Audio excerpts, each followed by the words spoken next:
सल्तनती अर्दियान का राजा वीरदियो अपने दौर का सबसे मुंसिफ, दिलेर और बावकार हाकिम समझा जाता था। उसके दरबार में इंसाफ की रोशनी हमेशा बुलंद रहती। वो जंगजू होने के साथ साथ नर्म दिल भी था। रियाया उससे ऐसे मोहब्बत करती थी जैसे कोई बच्चे अपने बाप से करते हैं। मगर उर्दियान की सरहद के उस पार एक ऐसी सल्तनत थी जिसका नाम निश्वारा था। एक ऐसा देश जो सदियों से उर्दियान का दुश्मन चला आ रहा था। जंगें, साजिशें, झड़पें सब नस्लों से मुंतकिल होती चली आ रही थीं। निश्वारा की रानी समरा न सिर्फ हुसैन, मगरूर और बावकार थी, बल्कि अपने लोगों के लिए एक ताकतवर ढाल भी थी। वो तलवार भी जानती थी, सियासत भी, और जहानत में उसका कोई मुकाबला नहीं था। दुश्मन उसका नाम सुनकर ही मुहतात हो जाते। वीरदियो और समरा एक दूसरे के बारे में इतना ही जानते थे जितना दुश्मनों के बारे में जाना जाता है, सख्त, बेरहम और नाकाबिले एतमाद।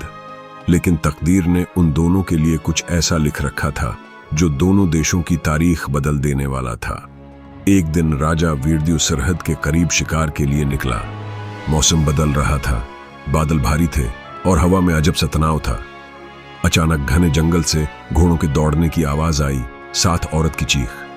वीरदियो लपक कर आगे बढ़ा।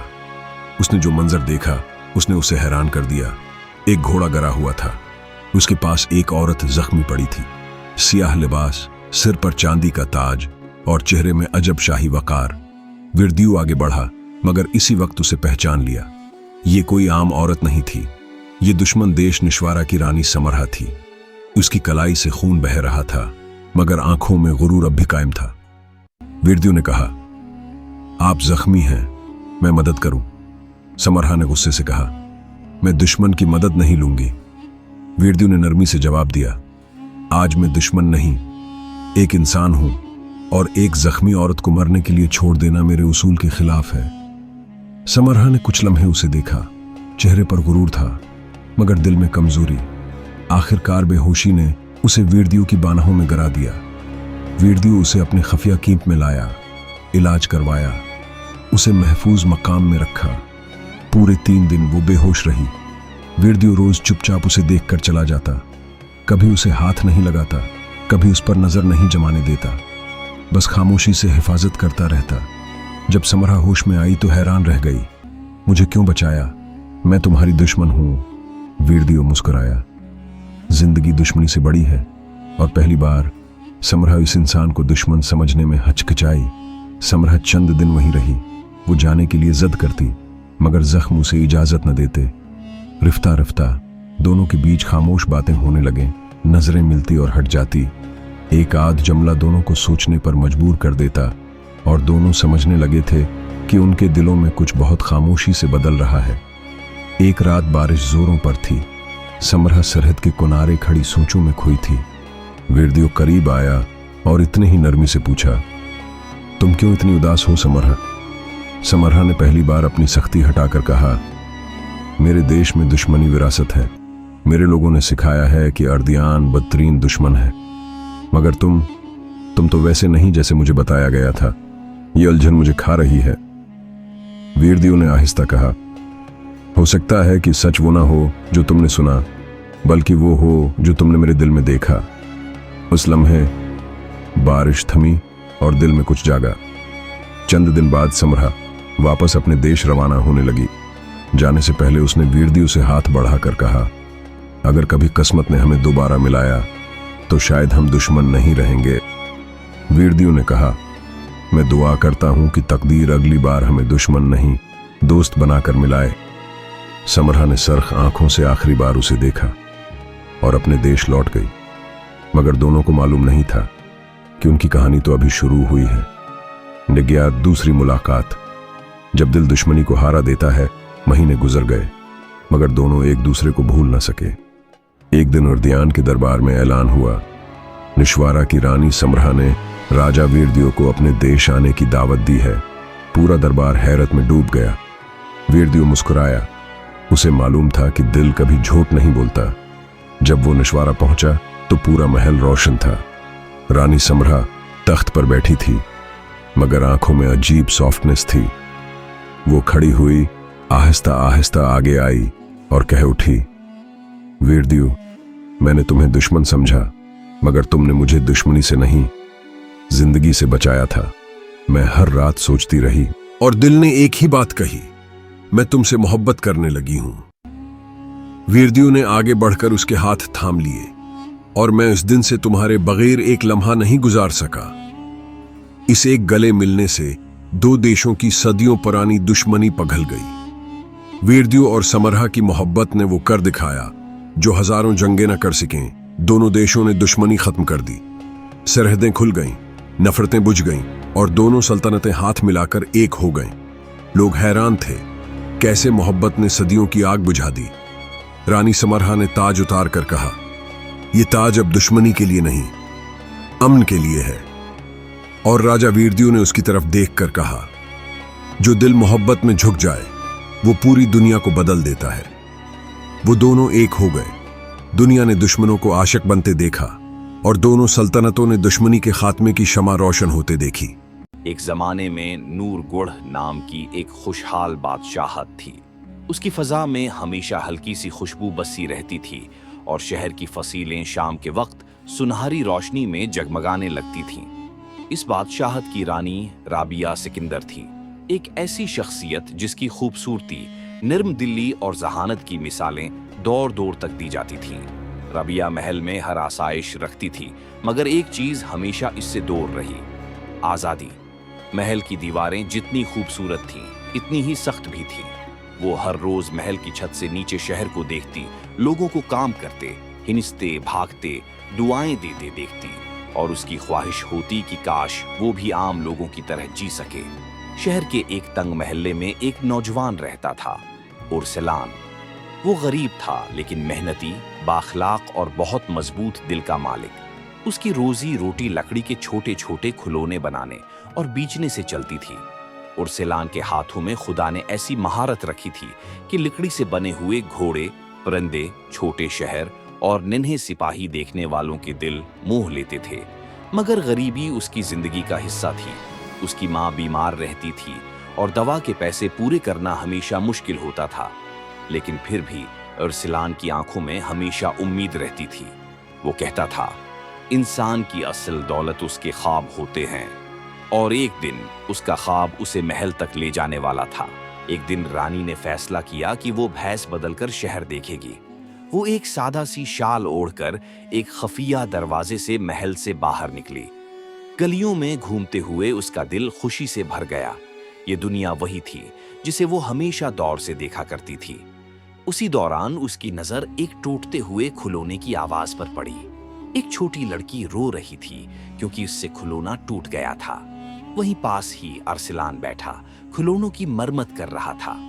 वो बोला, रोना नहीं, मैं ठीक कर देता हूँ। रानी हैरान होकर खड़ी हुई। अरसलान ने न सिर्फ खिलौना ठीक किया बल्कि उसे पहले से ज्यादा खूबसूरत बना दिया। लड़की की हंसी देखकर रानी के दिल में कुछ हल्का सा लर्जा, एक अजीब सी कशिश, एक नरमी। जब राबिया ने अरसलान से कीमत पूछी, वो मुस्कुरा कर बोला, मुस्कुराहट की कोई कीमत नहीं ली जाती। ये जुमला रानी के दिल पर नक्श हो गया।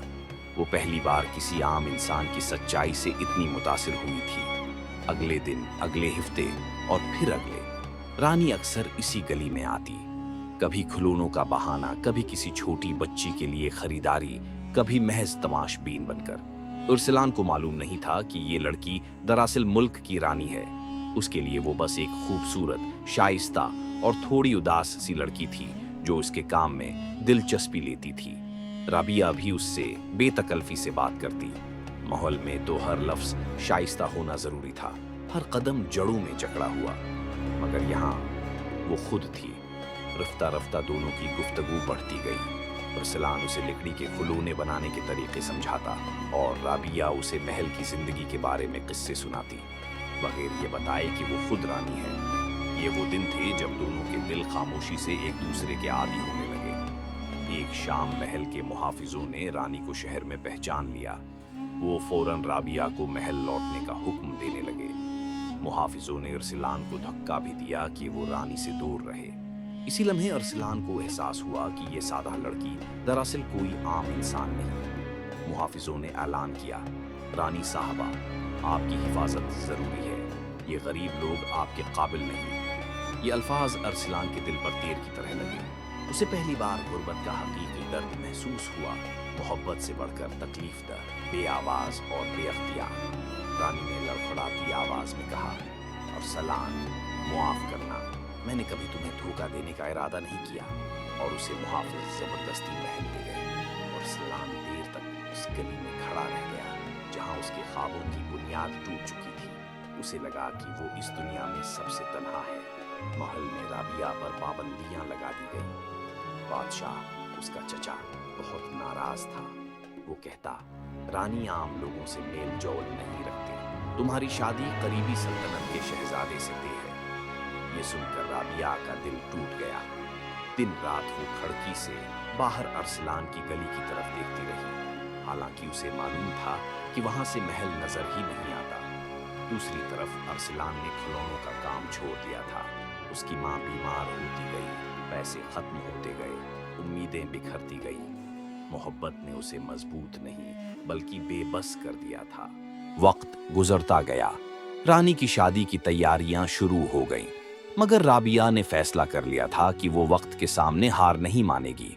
اس نے اپنے باپ کے کچھ پرانے مشیر ڈھونڈے جو چچا سے پہلے بادشاہ کے دور میں وفادار رہ چکے تھے۔ وہ سب جانتے تھے کہ رابعہ ہی اصل وارث ہے۔ وہ اسے ترقی پسند، انصاف پسند اور لوگوں سے محبت کرنے والی جانتے تھے۔ انہوں نے رانی کی پرانی طاقتیں دوبارہ جمع کیں، مخالف وزیروں کے راز کھولے، عوام کی تائید حاصل کی اور آہستہ آہستہ رانی کی آواز پھر سے بلند ہونے لگی۔ اسی دوران رابعہ نے ایک حکم جاری کیا، شہر کے ہر ہنرمند کو محل میں بلایا جائے، چاہے وہ کتنا ہی غریب کیوں نہ ہو۔ یہ بہانہ اس نے صرف ایک شخص کو دوبارہ دیکھنے کے لیے بنایا تھا۔ جب ارسلان کو محل میں بلایا گیا، وہ بہت حیران ہوا۔ وہ سوچ رہا تھا کہ شاید اسے سزا دی جائے گی، لیکن جب محل کے دروازے کھلے اور سامنے رابعہ آ کر کھڑی ہوئی تو دنیا تھم گئی۔ ارسلان نے کانپتی ہوئی آواز میں کہا، آپ میرے بارے میں کیوں فکر مند ہیں؟ آپ تو اس ملک کی رانی ہیں؟ رابعہ نے آگے بڑھ کر اس کے ہاتھ پکڑ لیے۔ ارسلان، رانی ہونا میرا مقدر ہے، مگر تم سے محبت کرنا میرا انتخاب ہے۔ ارسلان کی آنکھوں میں نمی تیرنے لگی۔ کہاں ایک محلوں کی ملکہ، کہاں وہ جو اپنے گھر کا کرایہ بھی مشکل سے دیتا تھا۔ وہ بولا، میں آپ کے قابل نہیں۔ رابعہ درمیان میں بول پڑی، محبت قابلیت نہیں مانگتی، صرف دل مانگتی ہے۔ یہ لمحہ ان دونوں کے لیے زندگی کا سب سے بڑا سچ تھا۔ لیکن کہانی یہاں ختم نہیں ہوتی۔ چچا کو جب رابعہ کی مقبولیت اور ارسلان کے ساتھ اس کی وابستگی کا علم ہوا، وہ خوفزدہ ہو گیا۔ اس نے تخت بچانے کے لیے ایک نئی سازش رچی۔ اس نے اعلان کیا، رانی کی شادی دور دراز سلطنت کے شہزادے سے ہوگی تاکہ ہماری بادشاہت مضبوط ہو سکے۔ یہ اعلان پورے شہر میں گونج اٹھا۔ عوام مایوس ہو گئی، ارسلان کی دنیا اندھیرے میں ڈوب گئی۔ شاہی محافظوں نے رابعہ کو نظر بند کر دیا اور ارسلان کو شہر سے نکالنے کا حکم جاری ہوا، لیکن عوام کے دل رانی کے ساتھ تھے۔ شہر کی گلیوں میں بینر لگے، ہمیں اپنی رانی چاہیے جو ہمارے دلوں سے حکومت کرتی ہے۔ ادھر رابعہ خاموش نہ بیٹھی، اس نے ایک خفیہ نقشہ ارسلان تک پہنچایا، ایک سرنگ کا راستہ جو محل کے اندر لے جاتا تھا۔ رات گہری ہو چکی تھی، شہر میں طوفانی ہوائیں چل رہی تھیں، چچا کی فوجیں محل کے گرد تعینات تھیں، اور اسی رات ارسلان سرنگ کے راستے محل میں داخل ہوا۔ وہ سیدھا رابعہ کے کمرے تک پہنچا۔ دونوں نے ایک دوسرے کو دیکھا، جیسے دنیا دوبارہ زندہ ہو گئی ہو۔ رابعہ نے کہا، آج محبت کو لڑنا ہوگا، نہیں تو یہ ہمیشہ کے لیے خاموش ہو جائے گی۔ دونوں محل کے مرکزی ہال کی طرف بڑھے۔ عوام بھی محل کے باہر جمع ہو چکی تھی۔ جب ارسلان اور رابعہ سب کے سامنے پہنچے تو رانی نے بلند آواز میں کہا، مجھے اس ملک کی رانی رہنا ہے، مگر لڑکی یا رانی ہونے کی وجہ سے نہیں، اس ملک سے محبت کی وجہ سے۔ اس نے چچا کی کرپشن اور سازشوں کے ثبوت سب کے سامنے رکھ دیے۔ عوام نے بغاوت کر دی، فوج کے کئی سپاہی بھی رانی کے ساتھ جا ملے۔